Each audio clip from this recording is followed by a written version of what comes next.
Hello, Ram Ram ji सभी को। और मेरे चैनल पर आप सभी का स्वागत है। और मैं काफ़ी दिनों से रील नहीं बना पा रही थी। उसकी वजह ये है कि मेरी सास गुजरने की वजह से रील अपलोड नहीं कर पा रही थी। मैं सास गुजर गई मेरी। और आप लोगों से रिक्वेस्ट है कि मुझे सपोर्ट करो, छोड़ो। मतलब कई लोग ये सोच के छोड़ देते कि कोई रील तो आई नहीं रही इस पर, तो कंटिन्यू रहेंगी मेरी रील। बीच में मतलब पहले बीमार ज़्यादा थी तो इस वजह से भी रील बहुत कम आ रही थी। और फिर वो गुजरी गई, उनको लकवा लग गया था। पहले भी लकवा लग गया था और दोबारा से फिर वो लकवे का स्ट्रोक आ गया। पर मतलब एक बार लकवा लगने के बाद दूसरी बार वैसे भी चांस बढ़ जाए हैं। पर यदि इंसान, यदि बंदा थोड़ा परहेज, एक्सरसाइज वगैरह थोड़ा रखे तो मतलब पॉसिबिलिटी होती है कि मतलब दोबारा लकवा ना लगे। और वही बात अभी भगवान की माया है। और जिसके जितने दिन लिखे होते हैं उनको कोई मतलब टाल नहीं सकता, उनको मतलब कोई बढ़ा नहीं सकता सांसों को। कि जितने इंसान के सांस लिखे हैं, देखो मैं तो स्पिरिचुअलिटी में हमेशा यही बोलती हूँ कि आप है ना अपने आप को हमेशा तैयार रखो। ये ज़रूरी नहीं है कि वो तो सांस है, कोई भी बंदा, कोई भी किसी भी प्रकार मतलब कभी भी किसी का जाड़ा लिखा हो, क्या पता, किसी को नहीं पता। यू नेवर नो कि आपको कब जाना है, कब नहीं जाना है ना। तो इसलिए हमेशा अपने जैसे ना ट्रैवलिंग करने के लिए हम अपने बैग को हमेशा तैयार रखते हैं ना, ऐसे ही कभी भी भगवान से मतलब बुलावा आ जाए तो इंसान को हमेशा तैयार रहना चाहिए। और तैयार रहने के लिए देखो मैं तो हमेशा ये कहती हूँ कि भगवान का नाम हमेशा लो।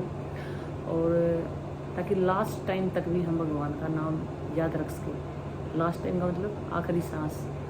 तो देखो जी, मेरे सोच थोड़ी ही थिंकिंग साइज थोड़ी सी अलग है। अब देखो घर गृहस्थी में हम हैं, मैं ये मानती हूँ, एक्सेप्ट करते हैं कि घर गृहस्थी इंसान है, हम कोई बाबा या नहीं है, या फिर हम कोई मतलब ज्ञानी बंदा भी नहीं है। परंतु देखो ये बात, अगर आप इन चीज़ों को रियल मतलब आप अपने आप पर लागू करेंगे ना तो फ़ायदा आपका ही है।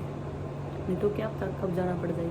और फिर जाने में जो तकलीफ़ होती है ना इंसान, मतलब कोई भी बंदा हो छोड़ना ही चाहता है इस संसार को।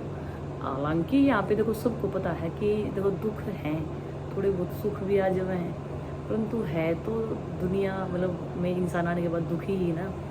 तो फिर भी इस मोह माया को इंसान छोड़ने के लिए तैयार नहीं होता। उसको लगता है कि यही सब कुछ बढ़िया है, मेरा घर, मेरा परिवार है ना, मेरा हस्बैंड, मेरे मतलब पैसे, दौलत, धन, मतलब पता नहीं इंसान किन किन चीज़ों से मोह बनाए हुए हैं।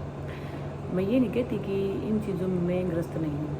हर कोई बंदा पृथ्वी पे आया है तो मोह माया में लिप्त 100% होगा। तो पर अगर आपका ध्यान परमात्मा की तरफ है तो फिर आपको जाते वक्त तकलीफ नहीं होगी कभी भी। ये नहीं होगा कि मैं अभी क्यों, कि ये भगवान मुझे और मैं थोड़ा सा और मतलब टाइम दे या और मोहब्बत दे। और क्योंकि सबको पता है कि जिसका जब जाना लिखा होता है तो एक मतलब सांस की भी मोहल्लत नहीं होती कि एक एक्स्ट्रा सांस ले ले इंसान। जब जाना होता है तो उसको जाना ही होता है। गिन के हमारे सांस लिखे होते हैं कि इतने ही सांस हैं इस बंदे के, दिन, तारीख, डेट, सब कुछ, घंटा कौन सी मिनट, सब निश्चित होता है। अगर आप ये सब चीज़ें इंसान को अगर मालूम है ना तो फिर उसको कोई भी चला जाए उसको फ़र्क नहीं पड़ेगा। क्योंकि उसको पता है कि देखो ये हमारी एक जो सोल की, आत्मा की जो ये ट्रैवलिंग है ना, ये इस तरीके से है जैसे कि एक रेल है ना, कभी स्टेशन में रुकती है तो यात्री उतर जाते हैं और फिर चल पड़ती है। तो जीवन ऐसे ही है, जो हमारी आत्मा है वो एक रेल की बनती है। वो कभी मरती नहीं है, सबको पता है कि आज अमर है। और जो हम एक जगह पे यात्री उतर जाते हैं तो वो हमारा रोल ख़त्म होता है कि हमारा रोल इतना ही था। इसके बाद हमारा रोल मतलब नेक्स्ट दूसरा कोई शरीर मिलेगा, तो है ना। तो इसलिए अच्छे कर्म करने की कोशिश कीजिए। और मेरे सभी लोगों से ये मैसेज है, आप जुड़ के प्रार्थना है कि परमात्मा का नाम लें डेली।